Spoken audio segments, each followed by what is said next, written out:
de la viande, des fromages, de la salade, la pâtisserie. Le repas à la française est un repas varié.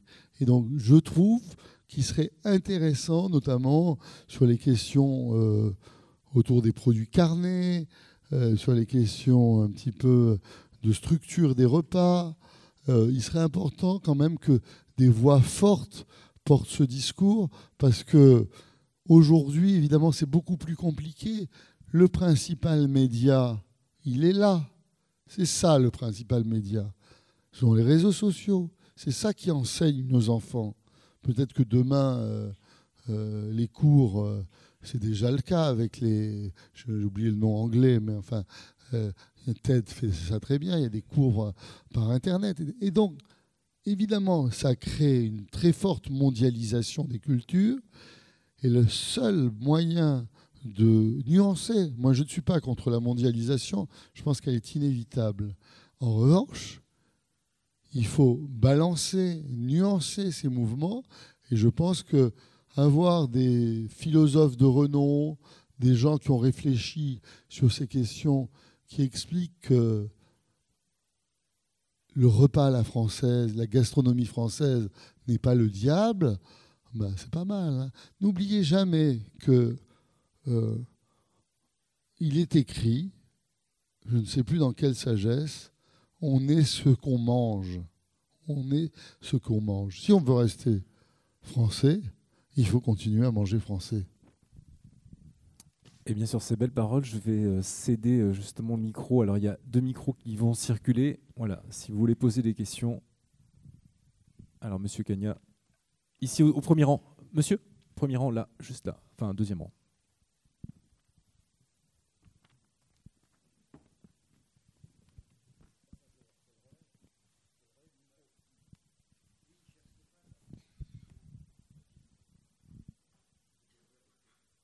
On va vous l'ouvrir. Essayez pour voir. Est-ce qu'il y a un deuxième micro ?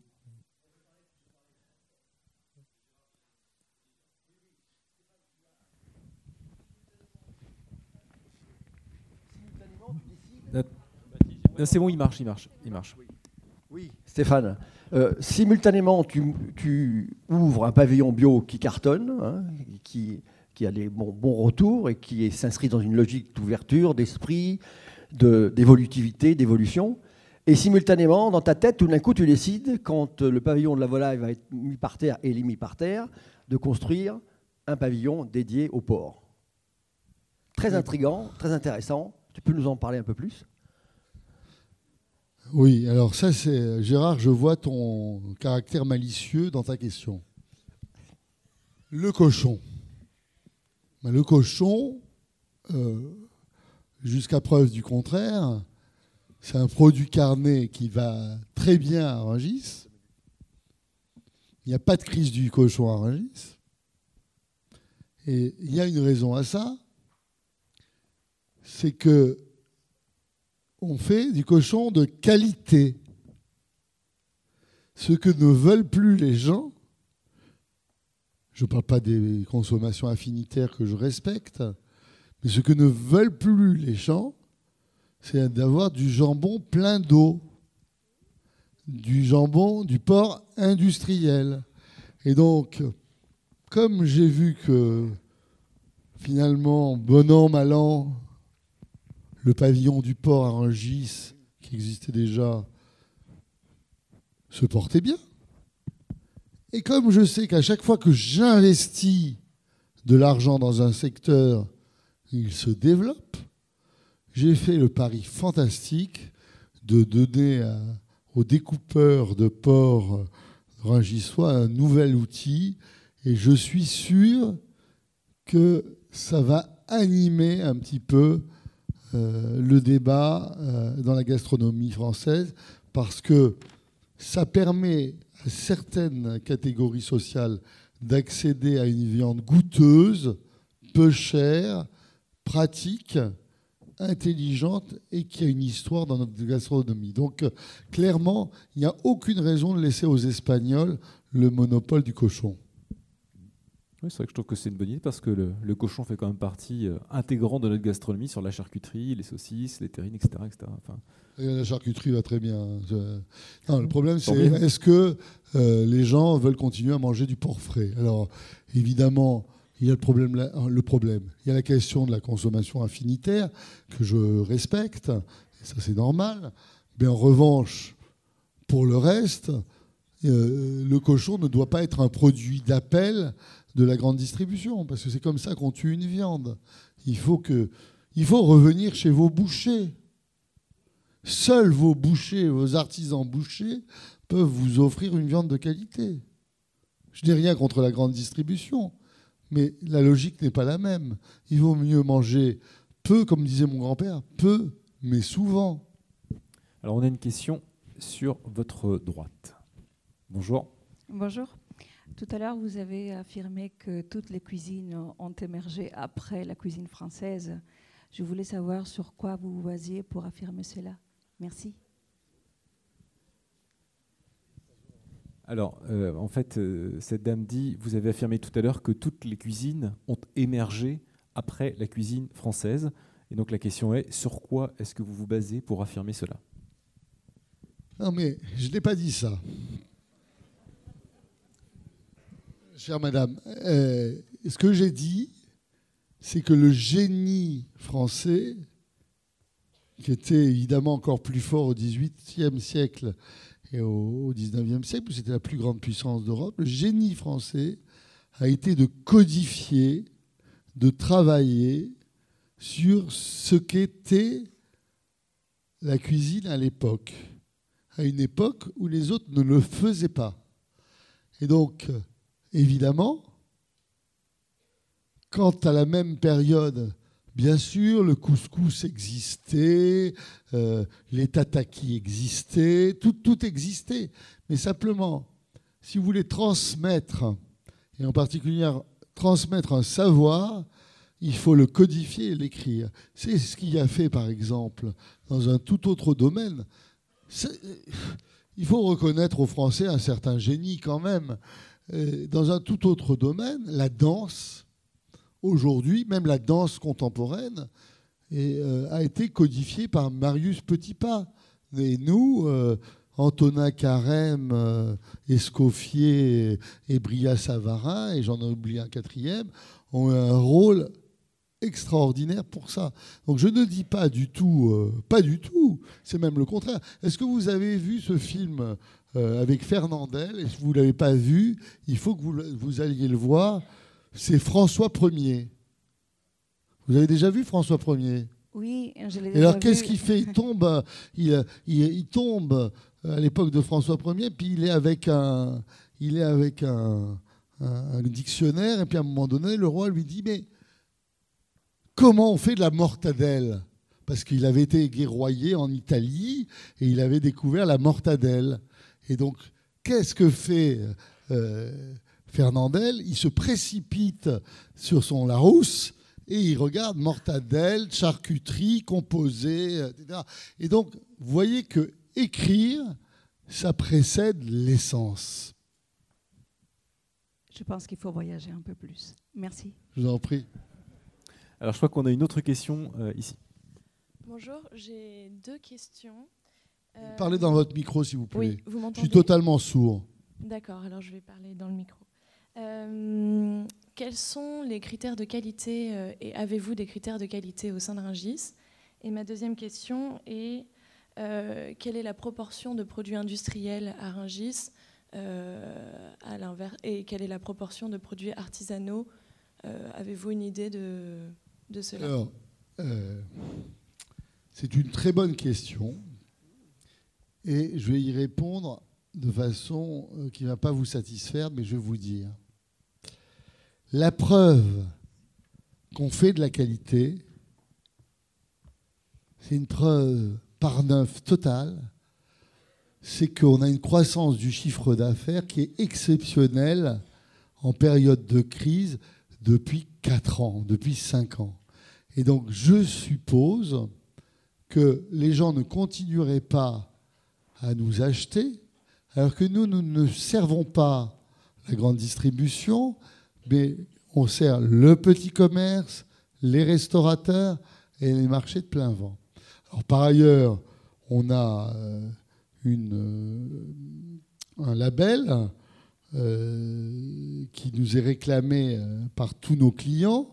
Et même quand je tombe sur un copain restaurateur, il me dit tu peux pas me donner ce label, qui est pour la qualité, je choisis Rungis. Et je peux vous dire, si vous venez en région parisienne, vous le verrez aux portes des restaurants, ce qui prouve d'une certaine manière que ce qui fait la qualité, c'est les clients. C'est d'abord les clients. Alors enfin, qu'est-ce qui fait la qualité? Ça dépend des secteurs. À la viande, ce qui fait qu'on est au top de la viande, c'est que on a été très marqué par les incidents des années 90, et donc on a une traçabilité totale. Donc les bêtes, on sait de quelle ferme elles viennent, elles ont leur carte d'identité, et les morceaux qui sont acheminés chez les bouchers ont toujours cette carte d'identité. Aux fruits et légumes, ils ont un label qui est assez dur à appliquer, qui s'appelle FEL Excellence, et les détaillants de fruits et légumes sur les cours des halles parisiens, ils savent faire la différence entre quelque chose qui est bon et moins bon. Alors, est-ce qu'on a d'abord, on n'a pas de produits industriels parce qu'on fait des produits frais. Et donc, on fait des produits bruts. Ce qui veut dire industriel, c'est des produits préparés. On a très peu de produits préparés.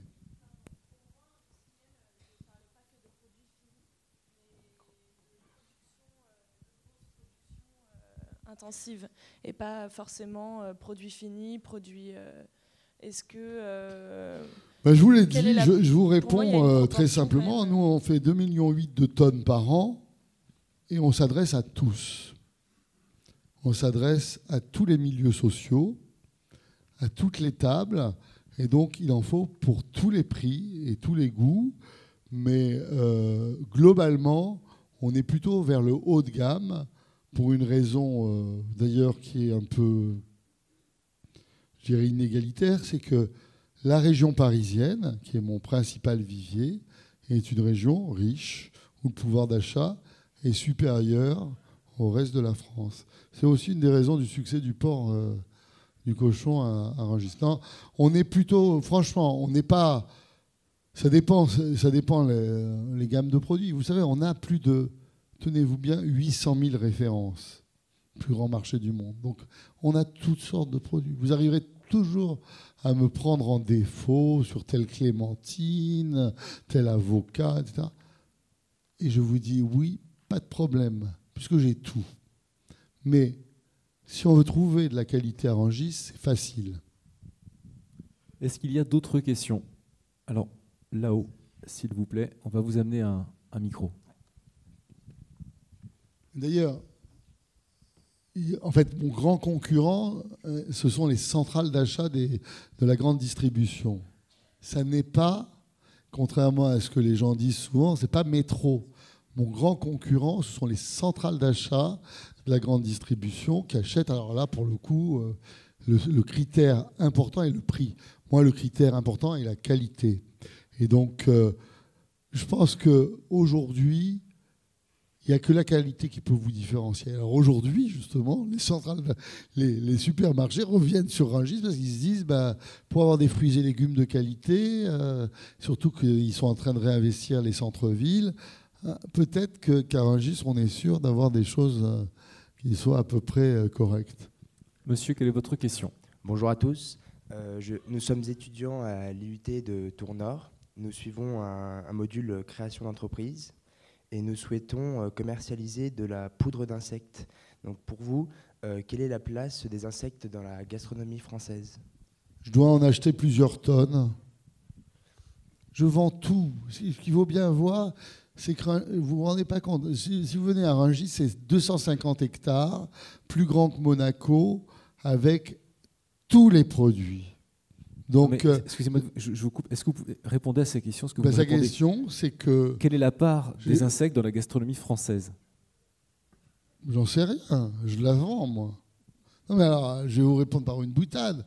Dès lors qu'il Il y a quelqu'un qui m'achète quelque chose ou qui veut quelque chose, il le trouve à Rungis. Voilà. Et alors, je vais peut-être reformuler un peu la question. Vous me dites si je m'égare. Est-ce que vous pensez que ça peut devenir une part de la gastronomie? Est-ce que nous allons, en France, manger un jour des insectes? Je pense que de toute façon, le monde va manger des insectes. Un des problèmes, nous, on a des problèmes de pays riches. On a des problèmes de riches. Le monde crève de faim. La Chine est en défaut total de sourcing. Mon problème sur la viande animale est la pénurie de bêtes de qualité. Et clairement, on a l'impression de vivre dans une société d'opulence que nous a donné le marché commun et l'Europe. La réalité, c'est que, bien évidemment, monsieur a raison, peut-être qu'à un moment donné, on introduira les insectes dans la gastronomie française. Peut-être. Parce que c'est une source de protéines. Moi, j'ai déjà goûté des sauterelles. C'est pas immangeable. Hein. C'est pas exceptionnel non plus. Hein.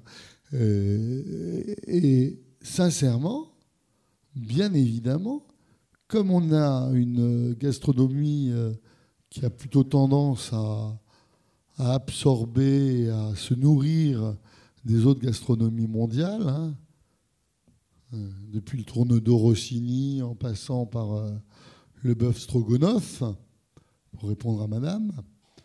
Oui, nous, on a une gastronomie très internationale. La gastronomie française est très internationale.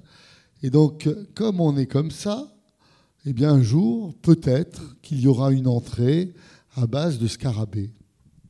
Donc, bravo pour cette idée. Je pense que vous irez loin, cher monsieur. Continuez. Une dernière question?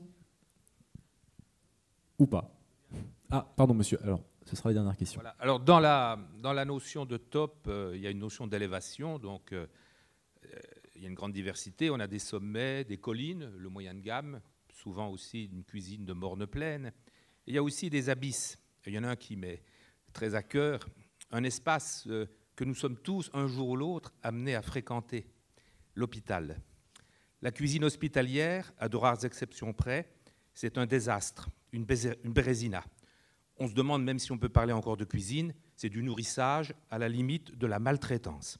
Je vous demandais au président de Rungis s'il a des gestionnaires d'hôpitaux dans sa clientèle.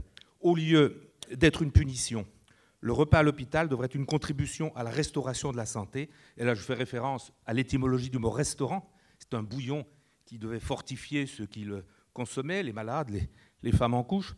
Ça devrait être un moment de plaisir, une récréation. On n'est pas à l'hôpital pour s'amuser. François Rabelais était un médecin, c'était aussi un moine. Je rappelle aussi, il m'appelle moine, le rôle que les moines ont tenu dans la cuisine. On a évoqué les jardins des simples. Alors, je voudrais demander, pour terminer, quand le réseau des cités de la gastronomie va-t-il prendre en compte ce continent abandonné de la cuisine qui est l'hôpital?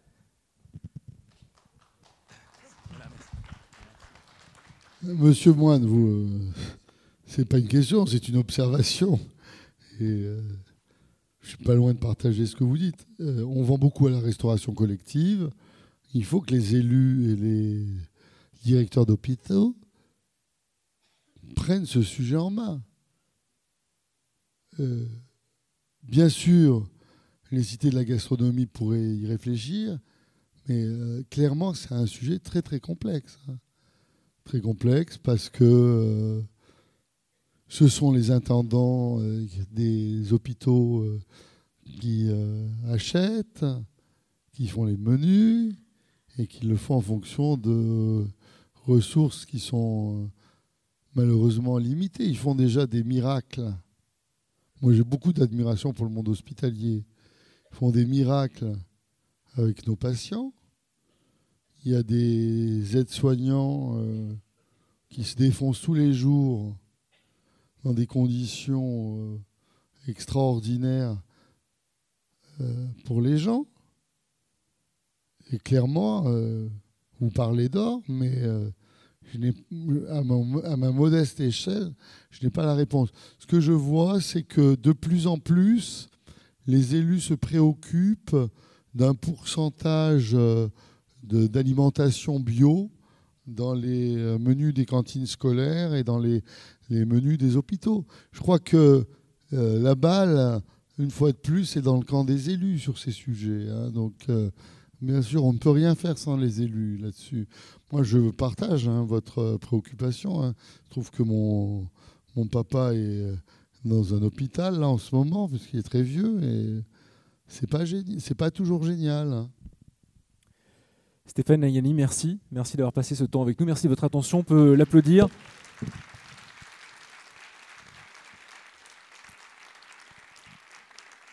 Dans quelques instants, on enchaînera le temps d'une courte pause avec la première question de cette matinée. Les classements internationaux, peut-on s'y fier ? Réponse dans quelques minutes.